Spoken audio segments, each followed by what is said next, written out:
Saya percaya Anda semakin ajaib dan luar biasa. Hari ini kita akan belajar dengan topik yaitu karakter dan karunia harus seimbang. Sekali lagi saya berkata, karakter dan karunia harus seimbang. Apakah itu karunia atau karunia roh yang kita sering kenal? Merupakan pemberian Tuhan kepada semua orang percaya. Ya, untuk tujuan apa? Melengkapkan diri dengan tujuan pelayanan. Dan Anda boleh lihat dari 1 Korintus 12 ayat 1 hingga 11 dan Roma 12 ayat 6 dan 8. Ya, karunia-karunia yang daripada Tuhan. Dan kita mau belajar apa itu karakter.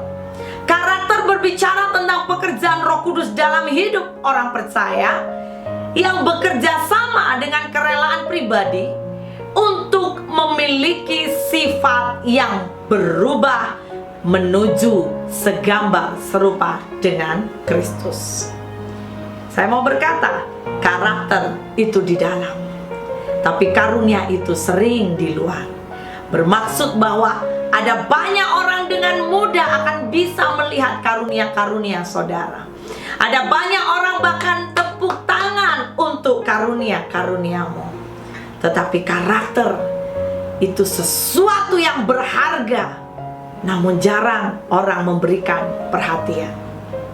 Saya mau berkata, saudara yang terkasih, Tuhan mau kita memiliki keseimbangan. Karunia saja tanpa karakter akan menjadikan seseorang sangat akan sombong. Karakter saja tanpa karunia, maka kita juga tidak seimbang. Kita tidak bisa melayani dengan efektif. Jadi karunia dengan karakter harus mengalami keseimbangan. Oleh karena itu saya bahkan mendorong bagi semua yang melayani Tuhan.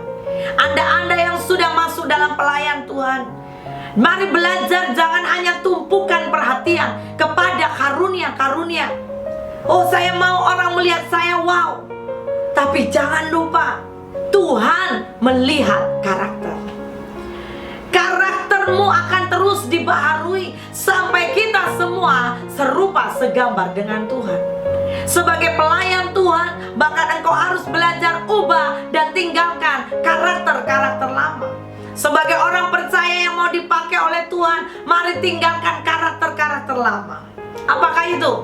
Galatia 5 ayat 19 berkata, perbuatan daging telah nyata, yaitu percabulan, kecemaran, hawa nafsu, penyembahan berhala, sihir, perseteruan, perselisihan, iri hati, amarah, kepentingan diri sendiri, percideraan, roh pemecah, kedengkian, kemabukan. Hati-hati, siapa yang paling sering mabuk? Kemabukan harus berhenti. Pesta pora dan sebagainya. Terhadap semuanya itu, kuperingatkan kamu, seperti yang telah kubuat dahulu, bahwa barang siapa melakukan hal-hal yang demikian, ia tidak akan mendapat bagian dalam kerajaan Allah. Saudara, Paulus memberi seruan perintah yang begitu sangat jelas. Dikatakan bahwa kalau kita masih hidup dengan karakter lama, kita masih hidup dalam keinginan perbuatan dosa, maka semua itu tidak bisa masuk ke dalam kerajaan Allah. Amin.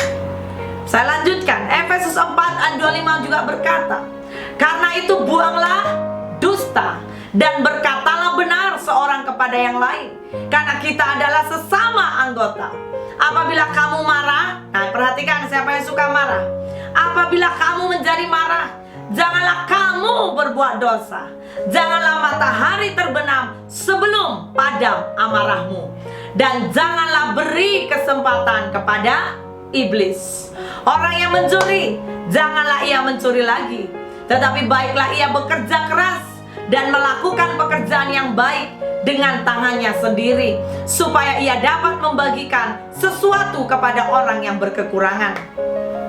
Janganlah ada perkataan kotor keluar dari mulutmu, tetapi pakailah perkataan yang baik untuk membangun di mana perlu, supaya mereka yang mendengarnya beroleh kasih karunia. Amin, saudara.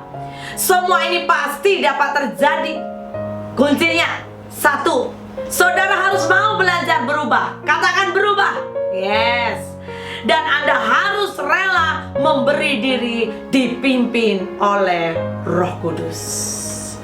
Galatia 5 ayat 18, engkau harus dipimpin Roh Kudus. Seringkali kecenderungan besar terjadi dalam kehidupan kita. Sangat menyedihkan. Ada ramai pelayan Tuhan, ada ramai anak-anak Tuhan, orang percaya, memiliki karunia yang luar biasa, ya. Mungkin karunia kesembuhan, karunia mukjizat, karunia nubuatan, mengajar, bahkan beberapa ya worship leader, pemain musik yang wow, hebat. Tetapi karakternya tidak terdidik. Karakternya tidak terlatih. Ya, orang-orang yang sering mudah sekali bahkan sangat sombong, susah dinasehati atau ditegur, tidak memiliki ketundukan, seringkali berjalan karena keinginannya sendiri, mudah tersinggung, bahkan tidak mampu melihat karunia orang jauh lebih ajaib. Wow, saudara, saya mau berkata, hati-hati, waspadalah. Amin, saudara. Ya, sebab karakter-karakter yang tidak baik ini sering akan jadi batu sandungan, bahkan merusak pekerjaan Tuhan. Kalau kita melihat dalam Alkitab, cukup banyak orang-orang yang bahkan tidak memiliki keseimbangan, dipenuhi dengan Roh Allah tetapi karakternya sangat lemah. Kita tahu Raja Saul, ya, orang yang awalnya luar biasa, tapi dia tidak bisa akhiri hidupnya dengan finish well. Dia sombong, ya. Siapa lagi? Simpson. Setiap orang kenal siapa Simpson. Orang yang hanya hidup dipimpin emosi, orang yang sangat emosional, ya, dijabar oleh orang, dia begitu sangat geram. Demikian juga Kain, kecemburuan terhadap adiknya yang memimpin dia sampai dia membunuh adik sendiri. Saudara yang terkasih, mari hari-hari ini sebuah ingatan seruan kuat. Mari kita buat keseimbangan. Pertajam karuniamu, yes, tapi jangan lupa pertajam karakter kita. Mari minta Tuhan tempat proses hidup kita, agar semakin Tuhan bawa engkau naik, tapi engkau tetap rendah hati. Semakin Tuhan bawa engkau naik, engkau semakin humble. Dan saya percaya Tuhan disenangkan. Amin. Mari kita berdoa. Ini kami ya Tuhan di hadapan-Mu. Kami persembahkan hidup kami Tuhan. Ampuni untuk semua yang tidak benar dalam hidup kami. Sekiranya ada yang tidak menyenangkan hati-Mu dari karakter kami, ampuni kami, basuh kami dengan darah-Mu. Tahirkan, sembuhkan kami Tuhan. Hamba berdoa biar Engkau memberkati seluruh yang mendengar Tuhan firman ini. Biar mereka akan terima sebagai rema. Mereka hidupnya dibaharui, karakter mereka dipertajam, karunia akan semakin ditambahkan, hingga Kau pakai mereka dengan ajaib. Terima kasih Tuhan. Kami terima keajaiban dari Engkau, dan kami siap memberi yang terbaik bagi Engkau. Dalam nama Yesus kami berdoa. Haleluya. Amin. Amin. God bless you, saudara.